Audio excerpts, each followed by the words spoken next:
बिस्मिल्लाहिर्रहमानिर्रहीम। आपके पास नेक्स्ट जो टॉपिक है चैप्टर 6 का, वो है अल्कलीज। अच्छा, अल्कलीज का जो लफ्ज है वो एक अरबी लफ्ज है आपके पास, खली, इससे लिया गया है, जिसका मतलब है एशिज यानी राख। यानी जब कोई चीज जलाई जाती है, जो लास्ट में उसके बाकी मानदा चीजें रहती है, जिसको हम उर्दू में राख कहते हैं, उसको इंग्लिश में एशिज कहते हैं। ठीक है, तो ये इसी लफ्ज कली से निकला है, अलकली, जिसका मतलब है एशिज। यानी इसका मतलब क्या है, यानी क्यों एशिज ही से लिया गया है ये लफ्ज। इसका मतलब ये है कि जो पुराने लोग थे, पुराने ज़माने के जो लोग थे, वो अपने कपड़ों को धोने के लिए और मुख्तलिफ चीज़ों को साफ करने के लिए, जैसे बर्तन वगैरह है, वो एशिस का इस्तेमाल करते थे, यानी राख का इस्तेमाल करते थे। ठीक है, तो इसी वजह से कहा जाता है कि अल्कली का लफ्ज एशिस से निकला है। अब ये है कि अल्कली वो भी बेस होती है जो कि डिजॉल्वेबल है वाटर में, पानी में ये डिजॉल्व हो सकती है, यानी हल हो सकती है पानी में। आपके बुक में चंद एक अल्कली और उनके फॉर्मूलाज दी गई है, जो कि अल्कली आप कह सकते हैं कि कौन कौन सी चीजें अल्कली में शामिल है। लाइक सोडियम हाइड्रोक्साइड यानी कास्टिक जो सोडा होती है वो अल्कली है, सही। उसके अलावा है पोटाशियम हाइड्रोक्साइड, कैल्शियम हाइड्रोक्साइड जिसे स्लैग लाइम या लाइम वाटर यानी चूने का जो पत्थर है वो अल्कली है। मैग्नीशियम हाइड्रोक्साइड या मिल्क ऑफ मैग्नीशिया जिसे कहते हैं, ये भी आपके पास अल्कली है। और अमोनियम हाइड्रोक्साइड ये भी आपके पास अल्कली है, सही। तो अब इनके प्रॉपर्टीज के बारे में हम पढ़ेंगे। यहाँ पे कहा गया है कि जितने भी प्रॉपर्टीज हैं, जितने भी मेटालिक ऑक्साइड के हैं, वो भी सिमिलर है बेसिस के। तो बेस क्या होती है, ये भी कहा गया है कि अल्कली वो सब बेस है, लेकिन जितने भी बेस है वो अल्कली नहीं है, सही। क्योंकि अल्कली में आपको बताया गया है कि लफ्ज कली से निकला है और इसका मतलब है एशिज। तो इसकी डेफिनेशन अगर हम देखें कि अल्कली होती क्या है, इसकी डेफिनेशन अगर हम देखें तो अल्कली वो कंपाउंड है जिसे हम अगर पानी में यानी एक्वेस सॉल्यूशन में हम डालें, यानी पानी में अगर हम डालें तो ये क्या खारिज करेंगे या क्या प्रोड्यूस करेंगे, HO-। हमने पढ़ा था एसिड में कि जब उन्हें हम किसी भी एसिड को वाटर में डालते हैं तो हाइड्रोजन आयंस यानी H+ वो रिलीज करते हैं। तो इसको पानी में डालते हुए क्या रिलीज होता है, हाइड्रोक्साइल आयंस, यानी हाइड्रोजन और ऑक्सीजन की कॉम्बिनेशन निकलती है, प्रोड्यूस होती है किसी भी अल्कली को पानी में डालते हुए, सही। लाइक अगर हम सोडियम हाइड्रोक्साइड लें, NaOH, Na stands for sodium, O for oxygen, H for hydrogen, sodium hydroxide. इसको अगर हम किसी भी पानी में डालें, सही, एक्वेस सॉल्यूशन का मतलब ही यही था कि उसको पानी में डाला जाए। पानी में जब हम डालेंगे तो आपके पास क्या होगा, जो Na है सोडियम, इसके ऊपर प्लस चार्ज है, ये अलग होगा, और हाइड्रोक्साइड या फिर आप कह सकते हैं HO-, ये अलग हो जाएगी। यानी सोडियम हाइड्रोक्साइड ऑक्साइड को जब पानी में डाला जाए तो सोडियम आयन अलग होगा और हाइड्रोक्साइड आयन अलग हो जाएगी। इसी वजह से कहा जाता है कि जब किसी भी अल्कली को पानी में डाला जाए तो हाइड्रोक्साइड आयन प्रोड्यूस होती है, दैट्स वाई इनको अल्कली का नाम दिया गया है। अब हम पढ़ेंगे अल्कलीज की प्रॉपर्टी के बारे में। सबसे पहले आपकी बुक में दिया गया है इनकी फिजिकल प्रॉपर्टी कि अगर आप किसी भी अल्कली को छूते हैं या इनकी टेस्ट करते हैं तो ये यानी ये किस किस्म के होते हैं, इनकी खसूसियात क्या होती है। तो इसमें सबसे पहले बताया है कि इनका भी जायका तुरुश होता है, कड़वा होता है, ठीक है। जिस तरीके से एसिड का जायका कट्टा था, ठीक है, इनका भी कड़वा है। तो दूसरा है कि जो स्ट्रॉन्ग अल्कली होती है वो भी स्किन को हार्मफुल, स्किन के लिए बहुत ही खतरनाक होती है। जैसे एसिड अगर किसी के स्किन पर डाला जाए तो वो एकदम से जला देती है स्किन को। तो अगर कोई भी अल्कली है और वो भी आम अल्कली नहीं, अगर बहुत ही स्ट्रॉन्ग हो तो वो भी स्किन के लिए हार्मफुल होगी। इसके बाद है कि जो अल्कली होती है वो जब इसको हम टच करते हैं यानी जब हम छूते हैं तो वो ऐसे स्लिपरी होती है, फिसल जाती है, ठीक है, यानी हाथों में फिसलने वाली कैफियत पैदा होती है। फोर्थ जो पॉइंट दिया गया है वो बताया गया है कि जो अल्कली होती है किसी भी गैर जो रंग होती है यानी फेनेफ्थलीन आपके पास ये भी एक इंडिकेटर होती है, अगर वो उसमें कोई भी रंग नहीं है तो उसको पिंक कलर में कन्वर्ट कर देगी, ठीक है। फेनेफ्थलीन ये भी आपके पास इंडिकेटर होती है, जिस तरीके से आपको मैंने पहले वाले वीडियो में बताया था कि आपके पास एक होती है लिटमस पेपर, ठीक है, फिर होती है मिथाइल ऑरेंज सॉल्यूशन, और इसी तरीके से फेनोफ्थलीन होती है जिसकी मदद से आप किसी भी चीज में मौजूद एसिडिटी और अल्कलाइनिटी मालूम कर सकते हैं। तो ये जो फेनोफ्थलीन होता है अगर वो बेरंग है तो उसमें आप थोड़ा सा भी मिकदार किसी भी अल्कली का, मिसाल के तौर पर आप सोडियम हाइड्रोक्साइड का अगर उसमें डालेंगे तो वो उसके रंग को, ठीक है, यानी वो बेरंग है लेकिन बाद में वो किस रंग का होगा, अगर उसमें अल्कली डाला जाए तो वो पिंक कलर का होगा, गुलाबी रंग का होगा। नेक्स्ट है कि अगर आपने ये अब याद रखिए, ठीक है, कि जब कोई एसिड होती है, सही, इसको आप किसी भी लिटमस पेपर के जरिए शो करना चाहते हैं तो वो क्या करते हैं कि ब्लू लिटमस पेपर को वो कन्वर्ट करती है रेड में, जबकि अल्कली अगर कोई भी हो तो वो रेड लिटमस पेपर को कन्वर्ट करेंगी ब्लू में, ठीक है। तो ये चीज आपने याद रखनी है कि अगर एसिड है तो वो ब्लू लिटमस पेपर को रेड में कन्वर्ट करेगी, और अगर अल्कली है तो वो रेड लिटमस पेपर को कन्वर्ट करेगी ब्लू में। और इसी तरीके से अगर कोई मिथाइल ऑरेंज सॉल्यूशन आप लेंगे तो उसको किस कलर में, येलो कलर में चेंज करती है अल्कली।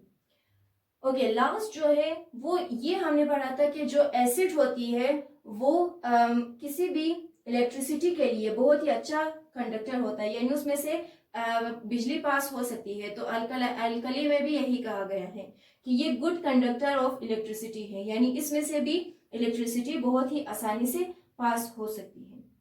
तो इसके साथ ही आपका जो अल्कली की फिजिकल जो प्रॉपर्टी है वो खत्म।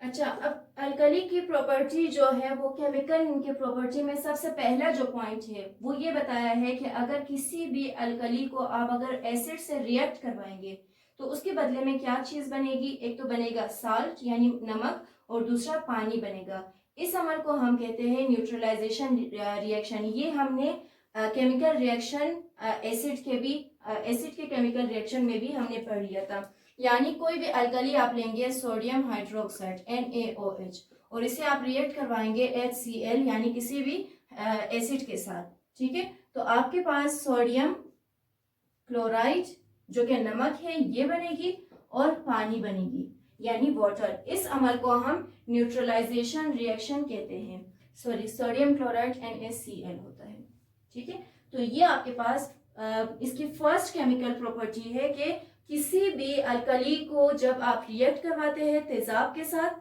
सही, तो इसके बदले में नमक और पानी बनती है।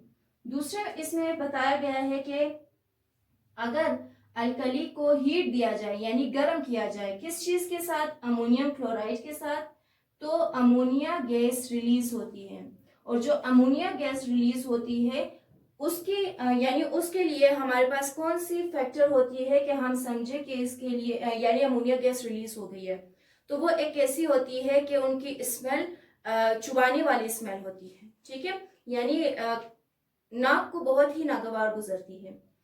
तो ये इसमें भी यही बताया गया है कि ये रेड लिटमस पेपर को ब्लू में कन्वर्ट करती है, जो कि हमने इसके फिजिकल प्रॉपर्टी में ऑलरेडी पढ़ लिया है।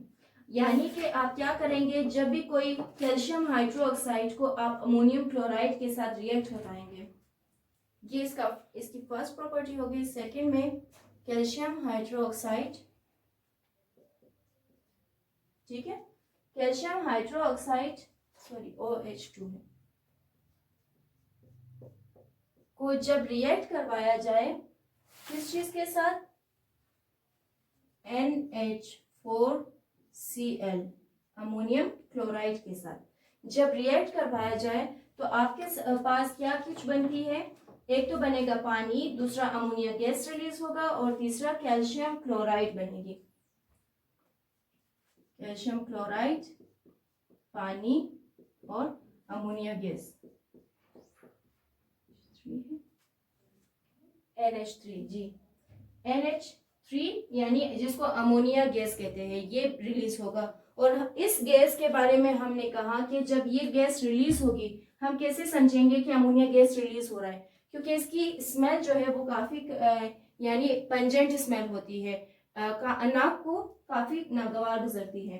तो अब लास्ट इसका जो पॉइंट है वो ये है कि अगर अल्कली रिएक्ट करेगी किसी भी यानी ऑयल के साथ, ठीक है, किसी भी आम कोई आप ऑयल वगैरह ले या कोई भी फैट ले, चर्बी वगैरह, तो इसमें क्या होगा कि सोप बन जाएगी। यानी साबुन कैसे बनाते हैं, कोई भी अल्कली ले, जैसे यहाँ पे आपके पास है अल्कली सोडियम हाइड्रोक्साइड, इसको अगर आप किसी भी फैट या ऑयल के साथ जब रिएक्ट करवाएंगे तो आपके पास साबुन बन जाएगी। सही, ये है किसी भी अल्कली के केमिकल प्रॉपर्टीज। ओके, नेक्स्ट है अल्कलीज की इस्तेमालात के बारे में। जो आपने कहा कि NaOH है यानी सोडियम जो हाइड्रोक्साइड है, वो आपके पास एक आम अल्कली है जिसकी मदद से मुख्तलिफ, अभी भी हमने पढ़ लिया कि इसको रिएक्ट करवाया जाता है किसी भी चर्बी के साथ या ऑयल के साथ, ठीक है, तो उनकी मदद से सोप बनती है। और इसी सोडियम हाइड्रोक्साइड की मदद से ही वॉशिंग पाउडर, इसी तरीके से जो दाग मिटाने वाली जो लोशन वगैरह होती है, या फिर आर्टिफिशियल फाइबर या मुख्तलिफ किस्म के मेडिसिन बनाई जाती है, ठीक है। और पेट्रोलियम को साफ करने के लिए भी अल्कली का इस्तेमाल किया जाता है। जिस तरीके से एसिड को इस्तेमाल किया जाता है पेट्रोलियम को साफ करने के लिए, उसी तरीके से अल्कली को भी इस्तेमाल किया जाता है। दूसरा है कि पोटाशियम हाइड्रोक्साइड जो होती है, ये भी आपके पास एक अल्कली होती है जो कि मुख्तलिफ किस्म की लोशन, जो कि पेंट यानी कहीं पे अगर आप कोई कलर वगैरह करते हैं, पेंट करते हैं, उनके दाग अगर रह जाए, उनको मिटाने के लिए पोटाशियम हाइड्रोक्साइड का इस्तेमाल किया जाता है। सही, इसके अलावा बैटरीज बनाने के लिए, मर्दों के लिए जो शेविंग क्रीम होती है, ठीक है, वो उसको बनाने के लिए या मुख्तलिफ किस्म के मेडिसिन बनाने के लिए पोटाशियम हाइड्रोक्साइड का इस्तेमाल किया जाता है। नेक्स्ट आपके पास तीसरी जो अल्कली है वो है कैल्शियम हाइड्रोक्साइड, CaOH, यानी कैल्शियम हाइड्रोक्साइड भी एक आपके पास अल्कली है जो कि मुख्तलिफ चीजें बनाने के लिए इस्तेमाल होती है। जैसे ब्लीचिंग पाउडर होती है, ब्लीचिंग पाउडर एक तो होता है कि ब्लीचिंग पाउडर कपड़ों को साफ करने के लिए, टॉयलेट्स वगैरह को धोने के लिए, इसके अलावा बालों को डाई करने के लिए भी, यानी बालों के रंग को हल्का करने के लिए भी ब्लीच का इस्तेमाल किया जाता है। तो ये भी आपके लिए इसी अल्कली की मदद से ही बनाई जाती है। और पानी की जो सख्ती होती है, एक पानी होता है जो सख्त होती है, ठीक है, फिर उसको खत्म करने के लिए भी अल्कली का इस्तेमाल किया जाता है। अच्छा, जो जमीन के अंदर बहुत ज्यादा तेजाब जमा होती है उसको खत्म करने के लिए भी, यानी उनको बराबर करने के लिए, उनको न्यूट्रलाइज करने के लिए भी अल्कली का इस्तेमाल किया जाता है ताकि वो जमीन दोबारा जरखेज हो सके। ओके, फोर्थ आपके पास है कि अमोनियम हाइड्रोक्साइड जो होती है वो कपड़ों पर लगे दाग को मिटाने के लिए या फिर किसी भी ऑयल या जो ग्रीस वगैरह होती है उनको मिटाने के लिए इस्तेमाल की जाती है। बाज लोग जब जो शहद की मक्खी अगर किसी को काटे, ठीक है, तो उनकी यानी ट्रीटमेंट के लिए भी, सही, उनके इलाज के लिए भी इसी अल्कली का इस्तेमाल किया जाता है जिसको अमोनियम हाइड्रोक्साइड कहते हैं। ओके, लास्ट वन जो आपके पास कहा गया है वो ये है कि मैग्नीशियम हाइड्रोक्साइड है जो कि पेट के लिए इस्तेमाल किया जाता है। पेट में जब मिसाल के तौर पर अगर तेजाबियत मैदे की बढ़ जाती है तो मैग्नीशियम हाइड्रोक्साइड का इस्तेमाल किया जाता है। या फिर आप कह सकते हैं अगर कहीं पर भी शहद की मक्खी किसी को काटे तो उसके इलाज के लिए भी मैग्नीशियम हाइड्रोक्साइड का इस्तेमाल किया जाता है। इसके अलावा जो अमोनियम हाइड्रोक्साइड है वो बतौर खाद भी इस्तेमाल होती है, ठीक है। तो ये सब वो इस्तेमालात है जो अल्कलीज की होती है मुख्तलिफ इंडस्ट्रीज में या मुख्तलिफ घरों में या आम जिंदगी में, इन अल्कलीज को जो हम इस्तेमाल करते हैं। तो इसके साथ ही आज का आपका लेक्चर भी ख़त्म होता है।